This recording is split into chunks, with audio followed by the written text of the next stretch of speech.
Hi all, welcome back to my channel. So இது வந்து ஒரு குக்கிங் vlog-ஆ இருக்க போது. ஸோ ரொம்ப நாள் ஆச்சு நான் வந்து குக்கிங் vlog உங்களோட ஷேர் பண்ணி பார்த்து என்ஜாய் பண்ணுங்கள்.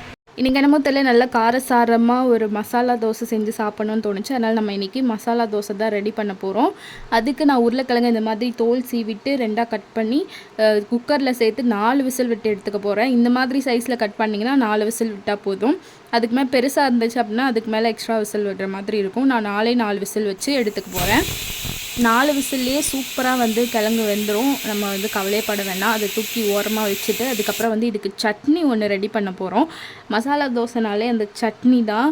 ஸோ இந்த சட்னி வந்து சும்மா காரசாரமாக இருக்கும். அதுக்கு பேன் வச்சுட்டு எண்ணெய் சேர்த்துக்கிறேன். எண்ணெய் சேர்த்துட்டு ஒரு 2 ஸ்பூன் அளவுக்கு கடலப்பருப்பு சேர்த்துக்கிறேன். நான் வந்து கையில் தான் எடுத்து போடுறேன். உங்ககிட்ட ஸ்பூன் இருந்தால் அதுக்கேற்ற மாதிரி ஸ்பூனில் சேர்த்துக்கோங்க.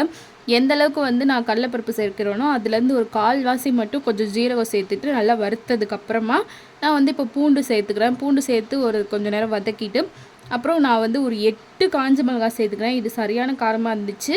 நீங்கள் வேணால் உங்களுக்கு காரம் கம்மியாக தேவைப்பட்டால் ஒரு 5லேருந்து 4 காஞ்ச மிளகாய் சேர்த்துக்கோங்க. அதுவே சரியாக இருக்கும். ரொம்ப காரம் சாப்பிடாதவங்க, இல்லை என்ன மாதிரி காரம் அதிகமாக சாப்பிடுவீங்கன்னா நல்லாவே சேர்த்துக்கலாம். நான் வந்து சின்ன வெங்காயம் வந்து ஒரு கையளவுக்கு சேர்த்துருக்கேன்.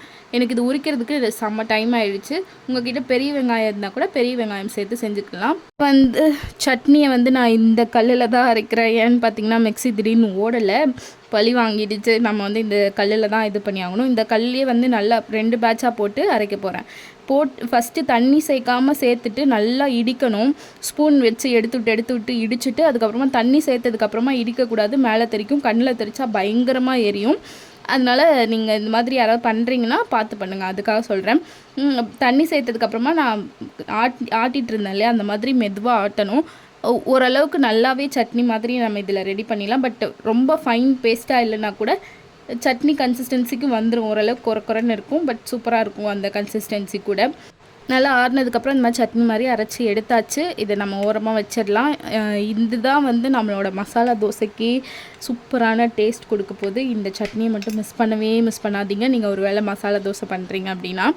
அடுத்தது நம்மளோட கிழங்கு வந்து ரெடி பண்ணிக்க போகிறோம். அதாவது மசாலா தோசைக்கு தேவையான மசாலாவை ரெடி பண்ணிக்க போகிறோம். அதுக்கு நம்ம வேக வச்ச இந்த கிழங்கு வந்து நல்லா கையால் நான் மசிச்சு எடுத்துக்கிறேன்.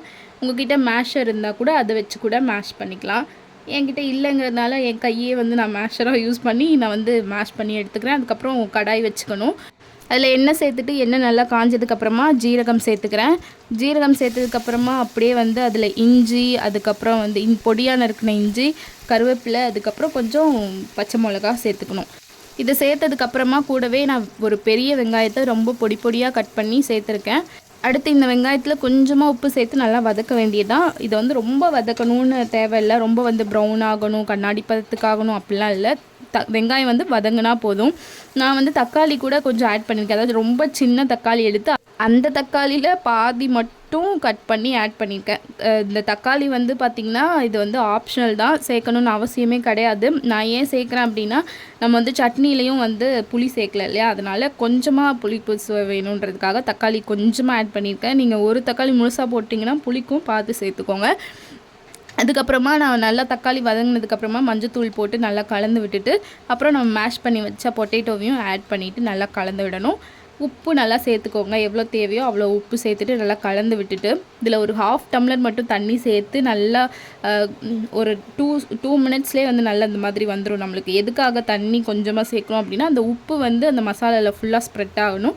அந்த ஒரு ரீசனுக்காக கொஞ்சமாக தண்ணி ஆட் பண்ணிக்கிறேன். அவ்வளோதான். இப்போ வந்து மசாலாவும் ரெடி ஆகிடுச்சு. அதை தூக்கி தனியாக வச்சுட்டு இப்போ வந்து தோசை ஊற்றிக்கலாம். தோசை நல்லா ஊற்றிட்டு அது மேலே எண்ணெய் வந்து சுற்றி சேர்த்துக்கிறேன். நான் எப்போவுமே தோசை சுடும்போது இந்த மாதிரி சேர்ப்பேன். உங்கள்கிட்ட நெய் இருந்தால் கூட சேர்த்திங்கன்னா இந்த மசாலா தோசைக்கு சூப்பரான ஒரு ஃப்ளேவர் கொடுக்கும். நான் வந்து தோசையை 2 பக்கமே வேக வச்சுட்டு அதுக்கப்புறமா திருப்பி போட்டு அது மேலே நம்ம பண்ணி வச்ச சட்னியை வந்து ஸ்ப்ரெட் பண்ணிக்க போகிறேன். நம்ம ஏன் 2 பக்கமும் வேக வச்சுட்டு அதுக்கப்புறம் சட்னி வந்து மேலே ஸ்ப்ரெட் பண்ணுறோம் அப்படின்னா, ஒரு பக்கம் மட்டும் வெந்திருக்கு ஒரு பக்கம் வேகாமல் மேலே சட்னி தடவுறோன்னா அது அந்த மாவோட மிக்ஸ் ஆகி அந்த ஒரு டேஸ்ட் வந்து நம்மளுக்கு தெரியவே தெரியாது. ஸோ இந்த மாதிரி நிறைய வாட்டி நான் சொதப்பியிருக்கேன். பட் இந்த வாட்டி தான் நான் வந்து கரெக்டாக பண்ணுறேன். அதனால தான் சொல்கிறேன். இந்த மாதிரி 2 பக்கமும் வேக வச்சிட்டோம் அப்படின்னா சட்னி ஸ்ப்ரெட் பண்ணுறப்போ சூப்பராக நம்மளுக்கு ஸ்ப்ரெட் ஆகும். அப்படியே ஸ்ப்ரெட் பண்ணிவிட்டு நம்ம செஞ்சு வச்ச மசாலாவையும் ஆட் பண்ணிவிட்டு அப்படியே ஃபோல்ட் பண்ணி எடுத்தோன்னா நம்ம சூப்பரான மசாலா தோசை ரெடி ஆகிடுச்சு. சுட சுட சாப்பிடலாம் வாங்க. ஓகே, நம்ம பண்ண தோசையை சாப்பிட்லாம். சாப்பிட்ற நேரம் வந்துடுச்சு. ஆக்சுவலாக சட்னியெல்லாம் வைக்கல, நான் சொன்ன மாதிரி மிக்ஸி வந்து ஓடல, அதனால இருக்கிறத வச்சு அப்படியே சாப்பிட போகிறேன்.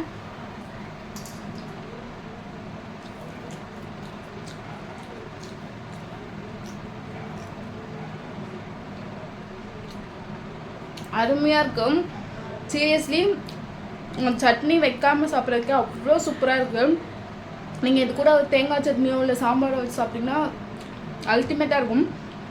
எனக்கு அதுவே தேவையில்லைன்னு நினைக்கிறேன், அந்தளவுக்கு சூப்பராக இருக்குது. ஏன்னா சட்னி மேலே ஸ்ப்ரெட் பண்ணி தான் நம்ம பண்ணியிருப்போம், அதனால் வேறு லெவல். கண்டிப்பாக இந்த மசாலா தோசை நீங்களும் ஒரு வாட்டி ட்ரை பண்ணி பாருங்கள். நம்ம அடுத்த ஒரு விலாகில் மீட் பண்ணலாம். பாய்.